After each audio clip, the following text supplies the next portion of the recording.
병역 거부가 양심적인 것처럼 보도되는 시대다. 병역 거부가 양심적인 것이라면 병역 의무를 다하는 것은 비양심적 행위가 된다. 이 같은 왜곡은 여호와의 증인 신도들이 자신들의 교리에 따른 병역 거부를 양심적이란 말로 포장했기 때문이다. 헌법재판소도 지난달 28일 대체복무제를 도입하라고 결정하면서 이를 문제로 지적했다. 헌재는 양심적 병역 거부는 실상 당사자의 양심에 따른 혹은 양심을 이유로 한 병역 거부를 가리키는 것일 뿐, 병역 거부가 도덕적이고 정당하다는 의미는 아니다라고 밝혔다.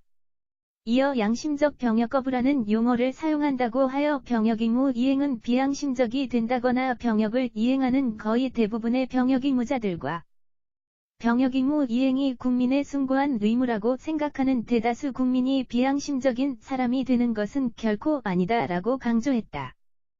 여호와의 증인과 달리 기독교인은 병역 의무를 도덕적이고 정당한 것으로 간주한다. 군 입대를 앞두고 있는 청년 기독교인들을 직접 만나 이야기를 들어봤다. 가이사의 것은 가이사에게. 기독교인들은 공통적으로 국가 공동체에 대한 소속감을 강조하며 군 입대의 이유를 설명했다. 국가라는 공동체에 포함된 만큼 국가가 요구하는 책임에는 응답할 필요가 있다고 입을 모았다. 오는 16일 육군 현역으로 입대하는 주모 23씨는 국민일보와의 전화통화에서 왜 군대에 가느냐는 질문에 대한민국 국민이라는 이유 외에는 아무것도 없다고 잘라 말했다. 주 씨는 예수님도 성전세를 내야 한다며 가이사의 것은 가이사에게 룩 20시 20분라고 말씀하셨던 것을 알고 있다며 하나님께서 국가의 의무를 허락하셨기 때문에 입대를 결정하는 데 어려움을 느끼지 않았다고 말했다. 다음 달 입대하는 양찬혁 22씨도 인간이 공동체에 필연적으로 속한다는 사실을 강조했다. 양 씨는 교회부터 나라까지 인간사회는 공동체로 이뤄졌다는 사실을 받아들여야 한다면서 공동체와 나 자신이 서로 필요를 주고받을 수 있기 때문에 병역도 공동체의 요구라고 여겨 입대를 결정했다고 말했다. 군대는 살인을 위한 곳.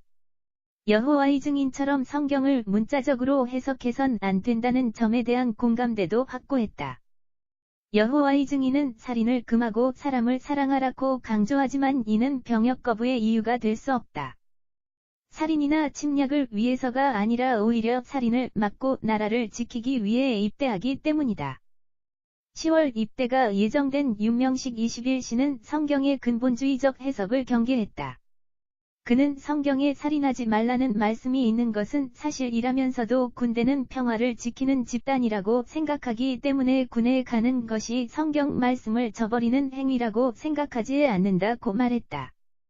이어 윤 씨는 하나님의 말씀대로 살인하지 않아도 다른 이들이 일으키는 전쟁을 막기 위해서는 그들을 억제할 필요도 있다고 생각한다고 덧붙였다. 중등부 주일학교 교사로 사역하며 입대를 기다리고 있는 김학준 20씨는 군대가 살인을 저지르는 곳이라는 정의 자체에 의문을 제기했다. 그는 우리나라 헌법에는 침략이 아닌 방어를 위해 군대를 갖는다고 명시되어 있다며 단순히 총을 잡는다는 이유로 살인과 연결된다는 해석은 받아들이기 어렵다고 말했다. 헌법 5조 1항에서는 대한민국은 국제평화의 유지에 노력하고 침략적 전쟁을 부인한다고 명시돼 있다. 묵묵히 병역 의무 이행할 것 종교적 이유로 병역을 기피하는 이들을 위해 대체복무제가 도입되면 성실히 병역을 이행하는 이들이 상대적 박탈감을 가질 수 있다는 우려가 많다. 그러나 기독 청년들은 의연한 모습을 보였다. 윤 씨는 당연한 의무인 만큼 군대에 가는 것에 의미를 부여해 특별히 우월감을 느낄 이유가 없다면서 기독교인이라면 묵묵히 병역을 이행하면 된다고 말했다. 입대를 앞두고 있는 한 전도사는 여호와의 증인이 성경을 해석하는 방식에는 절대 동의할 수 없다면서 대체복무제가 도입된다면 이들이 더 긴 복무기간과 더 어려운 복무를 감당하게 하면 된다고 말했다.